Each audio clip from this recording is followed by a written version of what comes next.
Broadcasting from the business capital of the world, this is the Podcast Business News Network. And welcome back, everybody. If you're somebody that's suffering from stress, anxiety, life's just not moving forward, you know that there's something up in your life, but you can't really identify it. Maybe you're going through a transition personally, maybe it's professional, and you're thinking, I know I need some kind of support, but I'm not really sure what it is. Today, we're going to turn you on to a few therapies that many people don't know a lot about, but it helps millions of people every single day. And to help us with that, we've got somebody that supports a lot of people with these therapies. She is the woman behind Williamsburg Body and Mind Therapy.com. Do I have that URL correct? Williamsburg Body Mind Therapy.com. Gotcha. Yes. And she is Deniz Oktay, and she's back with us. Welcome. How are you doing today? I'm great. Thank you for having me on today. I got to believe since COVID, there are a lot of us going through stress and anxiety. Are you finding that? Yes. I found during COVID that, I work a lot in the nervous system, and that everyone's nervous system just got kind of lit up and a lot more tightly wound. A lot of stress, a lot of tension, a lot of responses and reactions from a stress place. So why do you think COVID did that? I always try to think back. There really wasn't anything positive about COVID except not having to go to work, but then that got a little played out after a while. Being at home all the time was great. I'm on vacation. Then that got played out after a while. Was it just this whole change and also the fear that just kept on going for, over a year, too, that just exasperated the stress and anxiety, and we never really came down from it? I think you just named it, the fear. I think when we're under threat, our system, our bodies, our minds are under threat. We're in a survival mode. And the fact that the whole world was experiencing this threat, and there was so much unknown and so much change and so much loss and so much grief. I think that's it exactly. So we have that over here, which impacted our lives. Then over here, we have the stuff that we were already dealing with, which for many of us is trauma. And when we say the word trauma, a lot of people kind of freak out. Whoa, wait a minute. I didn't have any traumas in my life. But we're not talking about just the major ones. And what's a major one? Could have been a car accident, passing of a relative, the big stuff, and understandably so. But there's other traumas that as children we went through that, as I understand it, pilot our lives now. Do you subscribe to that? Yeah, sure. I mean, I'm working in the body. I'm a dance movement therapist and a craniosacral therapist. And so my understanding is that as children, as we're developing, things happen, whether they're, chronic, daily, something that's happening over a prolonged period of time, or just a one-time event, and it doesn't get resolved or dealt with at the time for various reasons, the body still stores it. The body will remember it, but the mind might not, right? So the mind might shut off from it. It might get sort of like cut off from our understanding. So when you come into a therapeutic space in a safe and held way and allow for things that haven't been expressed to kind of express, it's amazing what the body remembers, because the body, we're agglomeration of cells, and the cells remember, they have a memory. So it's pretty miraculous, pretty wonderful. Thank you for saying that, Deniz, because in my study, I've learned even recently that the stuff we're talking about goes down to the cellular level, but I never knew. I always assumed that the subconscious is holding on to it, whatever it might be. And we can give examples, but whatever it might be, it's here. And then it transcends to the rest of your body down to the cells. I never realized that it could be that it's been purged a little bit or forgotten, or however you want to phrase it, but it's still within us and we need to work through it. Now, the call them the little T traumas. Couldn't it be a situation where you're 6 years old, you walk by the kitchen, you hear a conversation with a parent or your parents, they say something, whatever it is, and you hear it. And since you're a fresh slate as a young child, you think it's for you. And then now that's it. That's the way I'm going to look at life moving forward. And when I say moving forward, I mean right into your adult years, 30, 40, 50s, and all of that. Um, and you don't know why you act a certain way. And that's just one example. Now add all the other things that we experience as we're kids. And then you got little T traumas all building up, triggers and all that stuff. And now you're trying to live your life and have fun and move forward. And you're like, what the blank is going on? Is that sound reasonable? Absolutely. I think that as children, we don't know anything different than what we're experiencing. We don't know that there's a different way.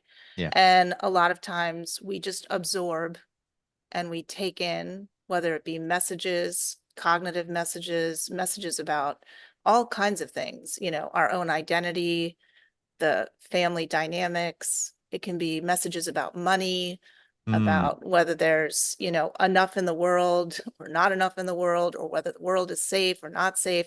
These just sort of like kind of pour into us, and they can help develop kind of narratives, our own narrative, that then becomes something that we're living by, that we don't realize we've sort of taken on. So I know for me in my own work, because of course I've been in my own therapy, that's a lot of what I've been, worked through, is kind of like becoming aware of what's truly me, what's my authentic self, and what have I absorbed as a message that's been hmm. passed down to me, and what's the difference there, and kind of giving myself choice. What do I want to take with me, and what doesn't serve me? What's something that I actually, a message that I don't want, or a narrative that doesn't actually serve me in my life, so I'm glad you yeah. said the money thing because I realized that in a friend of mine, and this is so, I think it's so universal for all of us, but growing up, how many times did your parents say, or a parent, Hey, whoa, be careful. Money doesn't grow on trees. You gotta be careful there. Don't waste your money. No, we Yep. can't buy that. We don't have money for that today." And again, you got a fresh little mind, a fresh little outlook on life. And now you're hearing these messages about money. And depending on the child that you are, now you internalize it and you think, well, I'm never going to have enough money. I can't, as an adult, I can't buy that car. There's no way I can afford that. I'm not going to have abundance. And maybe you don't feel that you deserve it just from that one thing that was meant to be something good from your parents, depending on the child. Now you carry that through. I have a friend of mine who I believe she has that mindset from her parents and her ex. And she's a wonderful Hmm. person, great connector, does charity work, single struggling mom. And I think it's because of that. She should call you. It's it's easier sometimes for friends and family to see another person's sort of patterns or issues, harder sometimes to see the ones that are really deeply embedded in our own Yeah. actions. Yep. But for sure, I think, obviously, for the most part, I think parents do the best they can, and they want to protect their children. And a lot of times those messages are meant to protect. And again, they come out of a fear of not being Sure. safe in the world, right? Sure. But sometimes they can also be limiting, and not allow for a child to actually kind of express their fullness, and really feel like they can achieve things greater than what they ever imagined, right? So Mm.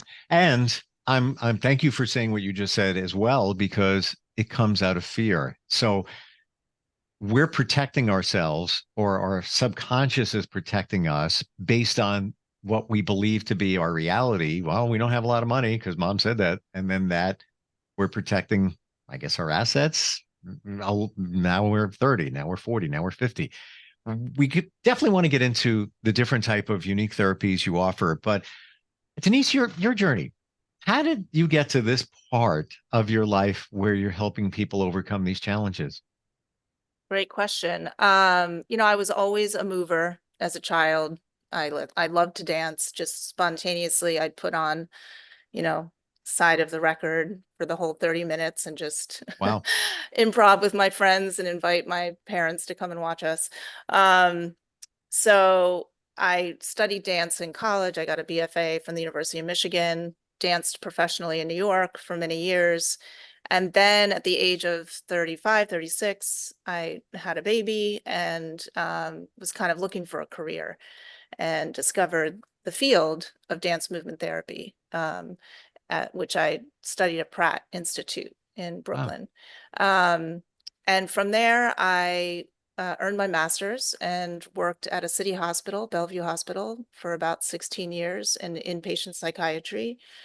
And then felt like I wanted to move out of that setting. It was a very, very wonderful and very rich experience, and also very traumatizing in a lot of different ways. Hmm. Could be a whole conversation. Um, and then eventually started my own private practice. And along the way, I also discovered the field of biodynamic craniosacral therapy, which is a form of body work, which is really working very subtly with the physiological processes in the body. So I'm combining sort of this psychotherapy using movement and dance, the creative process, and the biodynamic craniosacral therapy. Let's talk about the movement therapy. And I want to share with you that I did some podcasts with the now you're in Brooklyn. Mhm. She coincidence here. I mean, this could be heard anywhere on the planet, Yeah. but with the owner and originator of a dance troupe organization. She's got a space in Queens where they do dance. And I just thought it was performance. You know, you go, you watch a show, whatever it might be.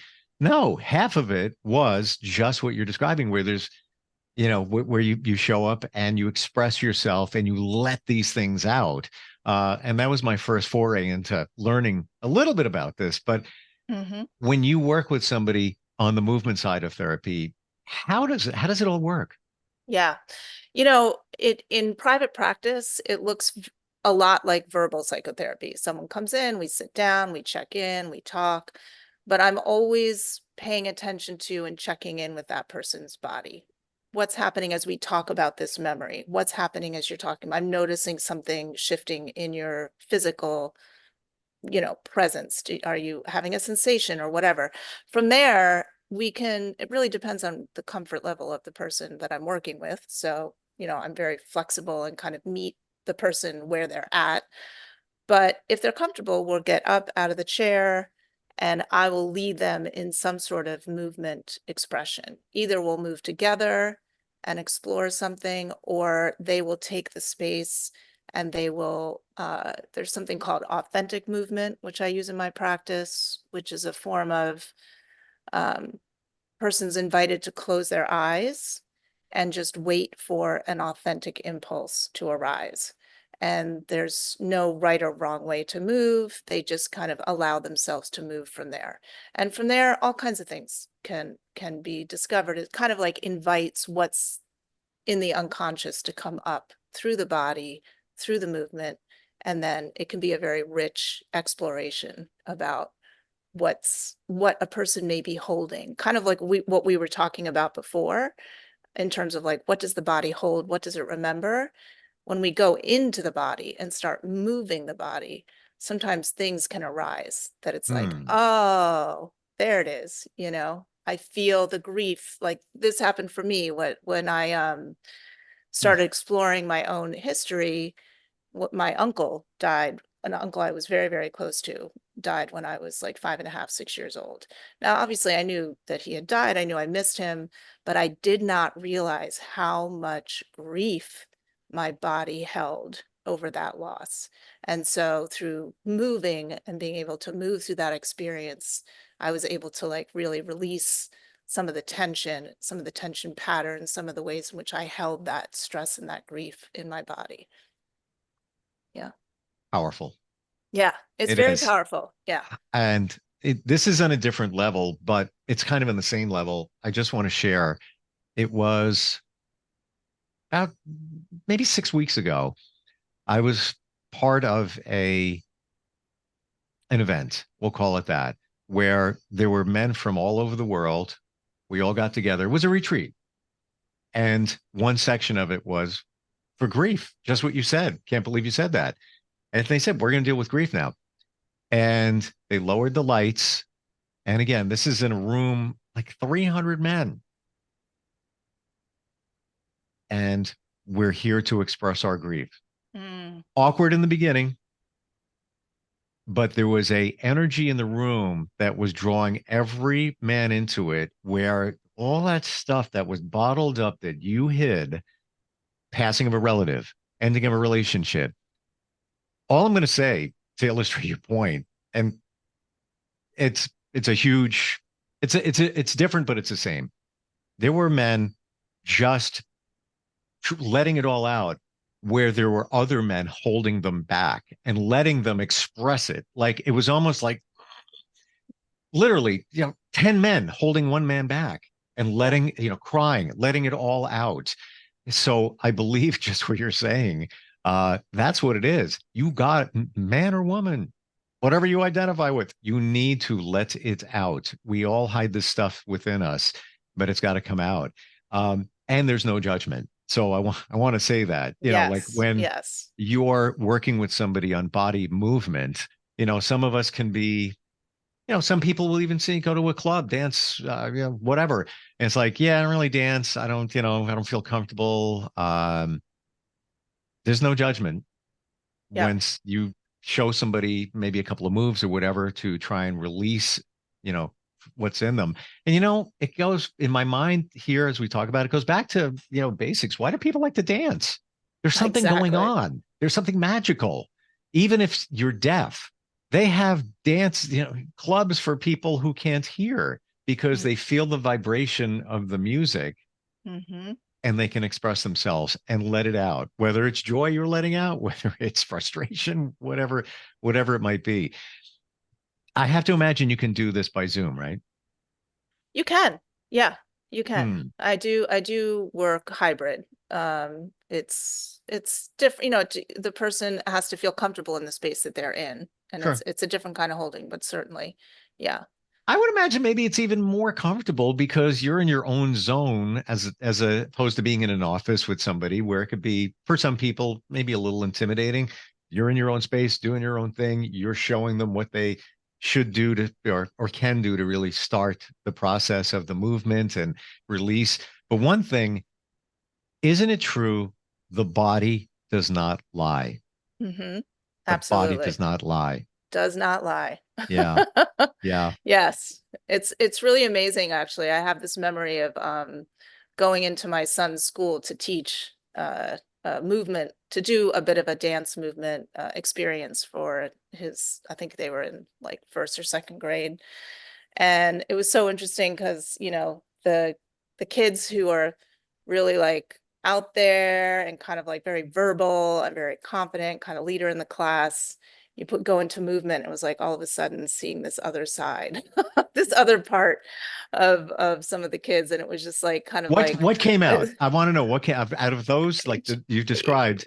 yeah, What kind is of it? like a real shyness, a real vulnerability, a real kind of like I think just a fragility and Why do you think they're afraid with, being the leader in the classroom, have confidence, then when it comes to movement that they're self-conscious? Why do you think that is? yeah, well, I think we develop defenses, right, against those vulnerable parts. So sometimes someone who's very outgoing and very maybe assertive or very verbal is actually protecting something emotional that's maybe a little bit more and it can be very unconscious, and it's not like a conscious decision to be like, I'm going to be this way, Sure. to protect from this part. But I think the body, when you really start to invite the body into it, it starts to integrate, right? So it Mm, starts to say like, oh, maybe there's something here that I need to pay attention to. And sure. then maybe I don't need to be so defended in the world, right? Because now I've integrated that part, or I understand, or like where that comes from. So that's what the work of therapy is really doing, is kind of like integrating and bringing into like a coherence between the thoughts and the mind and the body, the spirit, our energy system. It's all very connected uh, in the I work. believe that this is uncovered. Like people don't know about this. And you brought back a memory for me, that retreat I referred to. There Uh-huh. was another time before the grief section, like a day before.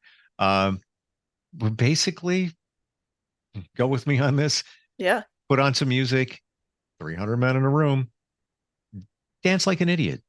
We were all encouraged to just get silly and dance. It was ridiculous, but it was like felt so good. Like you were just being you. You were letting things out. It was in the beginning for a few seconds, it was like, the hell is going on here? And then it turned into, I can be free. I could be a kid again. I can let, express and let things purge. And it was just it was goofy fun, but there was a reason behind it. And at the time, you didn't know what the reason was. You were almost like, why am I here? This is weird, but it wasn't. And it just there was sound principles behind it in terms Mhm. of therapy. Um, Yeah. we haven't even gotten to craniosacral therapy, which next time we will dig deep into. Yeah. But thank you for bringing this to light. If somebody wants to purge that energy, Mhm. short of therapy, is it just put on music and let it go? Sure. Dancing alone, dancing with friends. I mean, like you said before, dancing is joy. It naturally brings a sense of expression, even if you're moving through anger or, discomfort. Usually it feels good. And we all move, whether you dance, quote unquote dance. We're all movers. We all walk through the world. We all have a Sure. way of You're moving right now. expressing. Yes, I'm using my hands. You're right, right. So Yeah. yeah, I mean, this is sort of like the beauty of the work. So yeah, I think even if it's sitting in a chair and just closing your eyes and rolling your head around and your Mhm. shoulders or whatever, just finding whatever works, but Yeah. yeah. And it's so important because it goes down, like you said, to the cellular level. All this stuff that challenges us, the stress, the anxiety, the triggers, the traumas, and all of that. It's gotta let it out. It's like Yes. a bucket filling up with water. Uh, it's going to overflow at some point. It'd be better to control the overflow.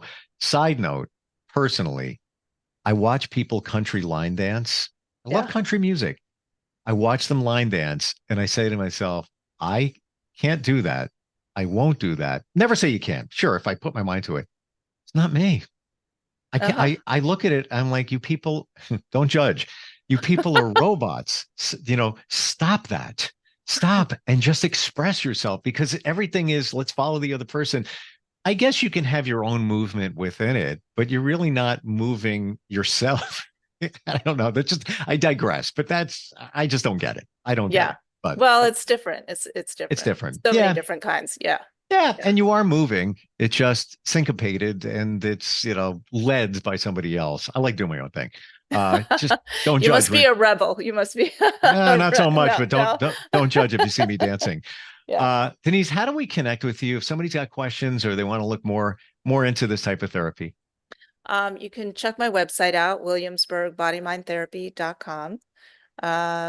That's probably the best way to find me. Sure. Yeah. Yeah. All the information's on there. So Thank you for being here today and bringing this to light. And can't imagine how beneficial this might be for children where they're less intimidated, maybe about moving. And next time we get together, would love to talk about the other therapy you offer, the cranial sacral therapy. great. Thank you so Awesome. much. Oh, thank Okay. you. We'll be right back. Are you looking for even more of the podcasts and hosts that you love? The Podcast Business News Network is proud to announce that you now have even more ways to listen live. Check out the MyTuner Radio, online radio box, and Simple Radio apps on iOS and Android, or find us online. Search for Business News Network on mytuner-radio.com, or search Podcast Business News Network on streama.com and onlineradiobox.com/US. Take your podcast on the go and don't miss a minute of the action.